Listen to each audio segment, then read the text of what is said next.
Hello, everybody out there in YouTube land. This is our unboxing for Ultraviolet Grasslands, second edition, or otherwise called UVG. Now, as you can see, I had it in a larger cardboard box when it came with a bunch of other books, so I couldn't do a proper unboxing. However, as you can see, the seal is still on it, hasn't been opened. Let's do that. Pretty big book. Size-wise, kind of reminds me of some of the old D&D books. And I had the first Ultraviolet Grasslands and thought it was pretty sweet. So when they announced a second edition, I was kind of upset because, you know, I hate to buy another edition of anything. I didn't buy the whole set with the referee screen and everything, but I got just the basic book and figured we'll check it out. They've got a Kickstarter coming up pretty soon at the time of this recording as well. So there we go. Plastic's off, so we can actually take a look at the book itself. Luca Rezek is the author. More pages for bigger art. And as you can see, yeah, it's a thick little piece here. Wow. I gotta say, I really love that a lot of these independent publishers will put useful tables in the front of their book. Every page, I should say, is utilized, and I like that a lot. And one thing UVG is known for is having some really great artwork. In fact, I would say that's really about half the reason you want to buy one of these. The dedication down here says, to all who wander, to all who wonder, to all who return, to all who stay. Right away here we have a contents page. This book does not appear to have a bookmark. Tut-tut. But that's all right. As you can see here, great color artwork. Has kind of a comic book feeling, or graphic novel feeling, I should say. Right away we jump in with who is this hero? And as you can see, it is a massive table. In fact, that's kind of what UVG is known for as well, is having lots and lots of tables to work with, as well as some really sweet artwork. Here we have all of our tables for building characters, the six-fold system Rosetta. We have our actual The Grasslands page. It's a grand map with the Emerald City and the Needle of the World. And I always love the names for a lot of the stuff in UVG. Very imaginative. Parts of this are very psychedelic in a way, with all the cats and things in this part, and other things that are present in the world building. Civilized debauchery and the shades of purple. Yeah, here's all the carousing tables. We have drug tables, gastronome tables.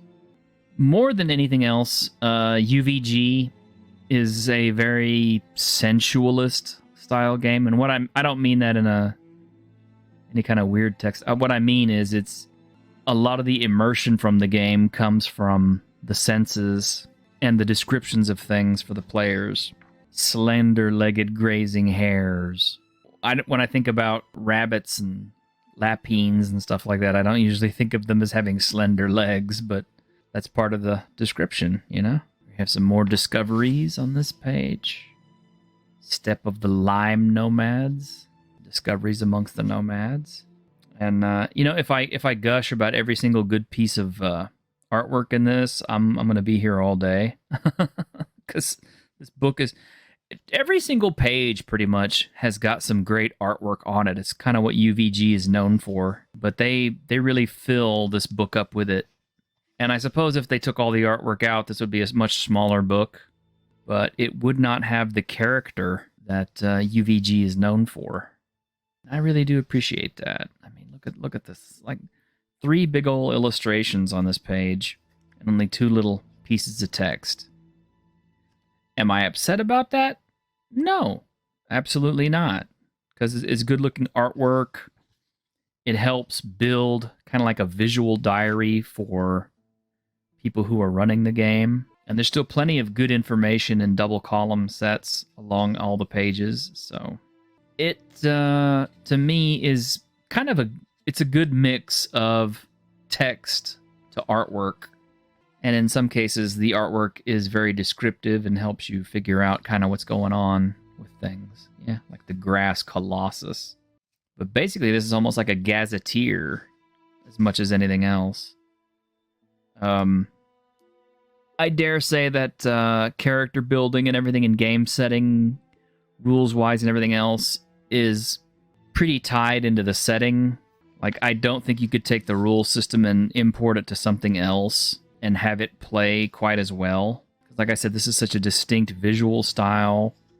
It's such a distinct descriptive style. There is a lot of highlight, or I should say bolded text to call your attention to things. We're about 56 pages in here. 57, 58 now. You know, even if you bought this book and you didn't play it, I think you could get so many good ideas for creating a very alien and very unique world of your own based on this, or with ideas gleaned from it, that it would be well worth the purchase. The other thing I like about this is this artwork. It's not... it doesn't feel corporatized. It doesn't feel like it was done by committees or anything. This is one guy working on his own to create stuff. This is not AI generated or anything. This is all one guy doing everything. This is all Luca's work. And it really does make this whole book feel like it is a labor of love. Can tell you that the binding is also very good on this book. I don't know where they printed it, but it's pretty amazing. I want to say they do all their printing in Lithuania, but don't quote me on that. There's so much detail in everything. This world, it feels so fleshed out, and it feels so intricate. I mean, you could source adventures on this book for ages. 3 Sticks Lake. Well, because there's 3 stick-like crystals. Discoveries at the lakeside. Galling discoveries. All right, continuing with 3 Sticks Ruins. Look at some of these descriptions. A beautifully austere plaza between the 3 accumulators focuses their light and opens into a different, deeper realm of obscurely spiritual dungeons, depending on the local weather conditions, within living machines of light and crystal. Dang. This speaks to me of like a lot of old 60s and 70s type writing, and I really enjoy that. I kind of wonder what Luca's reading background looks like. Let's see, we're 119 pages in, and it's just like every page is just gorgeous. There's some weather and misfortune tables. Discoveries beyond the satraps. I love that. That weird kind of neon. The Iron Road. And essentially all this part is just a big gazetteer of the world, the Ultraviolet Grasslands. So it reminds me of the first edition, except that this is much more fleshed out, and it feels more complete. Space itself, poorly woven here, battered by the chaos of the city and the magitech of generations of supplicant explorers. In the silent moment between thoughts, visitors may find, rolling on a d6, a spatial fracture. Some creatures. I'm curious to see if he's got an actual bestiary to go with this. So much of this stuff is the geography of the place. Talks about running a caravan. So essentially, I guess that's the big part of the game, is running caravans along the roads through the ultraviolet grasslands. Time. What is time? Trade in goods. I like this. Huge 30 ultraviolet trade goods. It's for a D30. Now, you don't see D30s very often, but I like that. First caravan for getting you started. Trade routes, financiers, caravan quests. Here we have a whole table for vehicles and mounts.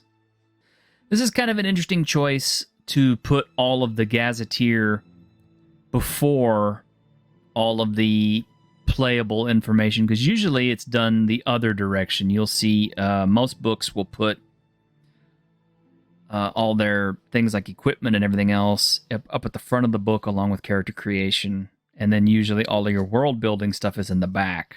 The fact that they put so much of the gazetteer and world building stuff in the front of the book informs very much that the setting is kind of the main character of the Ultraviolet Grasslands game. But yeah, like I said, lots and lots of tables. Lots and lots of tables. Grassland general goods. We have a huge table full of armor. Big table full of weapons. Traveler services, implants, and prosthetics. 100 strange items, as if everything else isn't strange already. Biomagical corruption. Here we actually have our bestiary with all the different creatures. Cat Lord of the Violet City. A cat. We got humans. We've got great folk. Gotta start up his engine here, kind of, huh? Porcelain Prince Parahumans. Radiation Ghosts. Quarterlings. Sentient Vex. Then we actually have... this part's called the setting, which is funny because I thought all the other part was the setting. But here we have a whole section on other Voyagers, other gates, weather and geography, histories. It is a complete game. It's just where everything has been placed is kind of not your usual. It doesn't make it a bad thing. It's just different, that's all. And then we actually have a glossary. So if you weren't sure about what some of the things were, it gives you a pretty good description for everything. And then finally, we actually get to your caravan worksheets, your cargo, your routes, and your actual hero itself. And yes, there's an index in this, which, awesome. I'm so glad he put an index in this. Now it feels like a complete book. Oh, and as a bonus, we have postcards, Synthetic Dream Machine. And here in the back, we have more useful tables.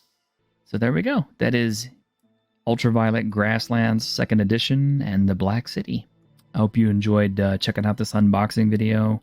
This really looks like an amazing book, and it's going to take a while to read through it and enjoy it, but the profusion of illustrations and the way it's laid out tells me that it's going to be a lot of fun. Well, this has been your T-shirted historian. Thank you for hanging out with me. Take care of yourself, and we'll see you on The Week in Geek.